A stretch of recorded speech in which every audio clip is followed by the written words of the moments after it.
Welcome to the Explainer. Okay, I want you to do me a quick favor. Close your eyes for just a second and think back to a time in a classroom where you made a really obvious, completely embarrassing mistake. You know the one. You probably felt that immediate flash of frustration, maybe a cold sweat, or just a little bit of panic, right? Well, nobody likes that feeling. But what if I told you that this exact moment of frustration is biologically essential for your brain? Today, we're diving into the fascinating science of why errors are actually the most powerful tool we have to become smarter. So often, we think of the perfect student, the kid who literally never gets an answer wrong, as the ultimate learner. But the hard science of neuroeducation suggests a really brilliant paradox. If you aren't making mistakes, you probably aren't learning deeply at all. Your brain isn't shutting down when you fail, it's actually waking up. So today, we are going to completely destroy the myth of the perfect student and re-engineer your entire relationship with getting things wrong. All right, here is our roadmap for today. We'll start with the perfect student myth, take a look inside the biology of an error, explore designing for productive failure, discuss the power of process feedback, and wrap up with safe classrooms and emotions. Let's get started. Section 1. The perfect student myth, breaking the illusion of error prevention. Most of us grew up in a system where preventing errors was the ultimate goal, but that actually creates fragile learners, students who just freeze up the absolute second they encounter a novel challenge. Neuroeducation totally flips the script. Proving a mental model wrong is the crucial first step to building new knowledge. Carol Dweck's groundbreaking research on the growth mindset taught us that the brain is highly plastic. It's quite literally like a muscle that forms new connections every single time you struggle. There's this amazing story from her research about a particularly disruptive student. When he finally realized that his brain could change through effort and error, he literally looked up and asked, "Wait, you mean I don't have to be dumb?" Realizing that intelligence is malleable completely empowers students to take control of their learning. Section 2. The biology of an error. Inside the brain's dynamic engine. To see what happens the exact moment a mistake occurs, let's look at this biological sequence. Step 1. A deep region in your brain called the anterior cingulate cortex detects a discrepancy between what you expected to happen and what actually happened. Step 2. It fires off an electrical signal called error-related negativity, or ERN. Think of this as a literal internal alarm bell going off in your head. And step 3. This alarm prompts your neural connections to adjust and grow. Without that ERN alarm firing, your brain simply cannot reorganize its wiring. The mistake is a physical, biological requirement for deep learning. It's wild. Now, think about the number 200. 200 milliseconds. That is how long it takes for you to consciously say, "Oops, I messed up." But that ERN signal we just talked about, it fires almost instantaneously, sometimes at the exact moment of the incorrect action. This proves something absolutely incredible. Your brain knows you failed and starts learning from it long before you even consciously realize you've made a mistake. It is a biological reflex of unbelievable speed. When we explain this microscopic neuroscience to students, it changes everything. They can mentally picture their neurons growing bigger and making more connections while they struggle. And when students visualize these physical connections growing in their heads, it dramatically builds resilience. They stop seeing a difficult task as a threat, and they start seeing it as a literal neural workout. Section 3. Designing for productive failure. A new classroom paradigm. So how do we actually shift from brain biology to practical instructional design? This brings us to a brilliantly counterintuitive concept developed by researcher Manu Kapoor called productive failure.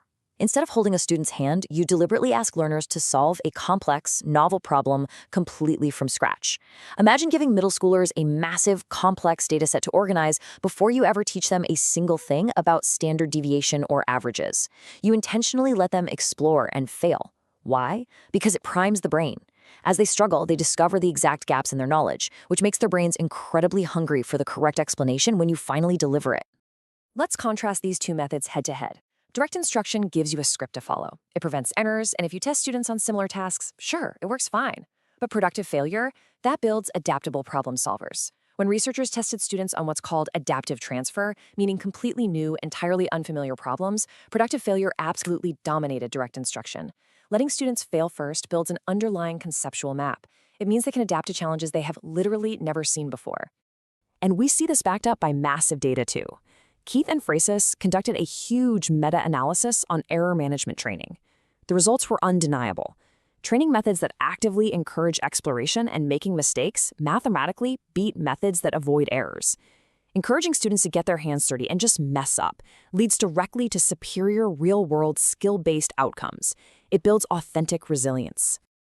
Moving to Section 4, the power of process feedback, bridging the gap to deep learning. Now, letting students fail is really only half the battle. An error isn't just magic on its own.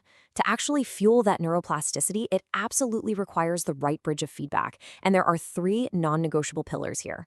First, it must be timely, given while the mental struggle is still fresh.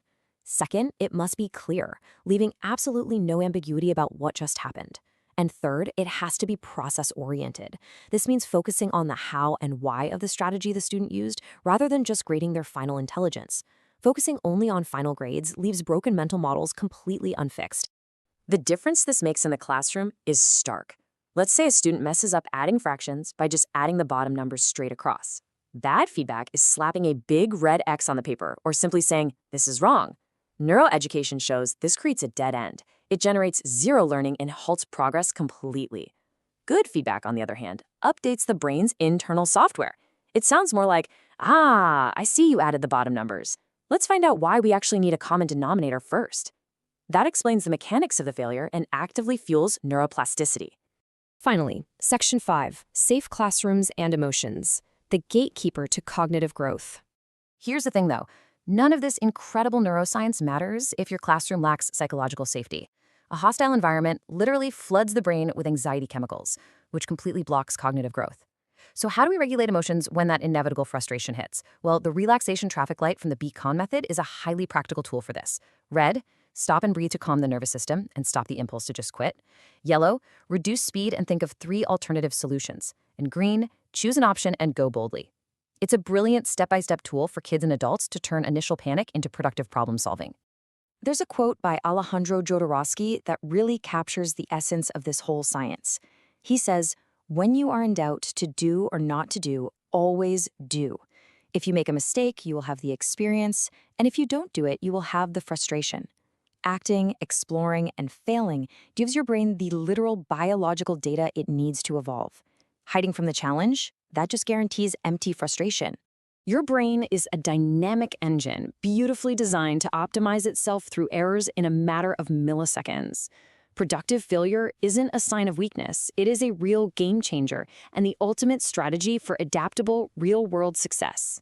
So to all the focused learners out there, I want to leave you with one final provocative challenge to take back to your classrooms.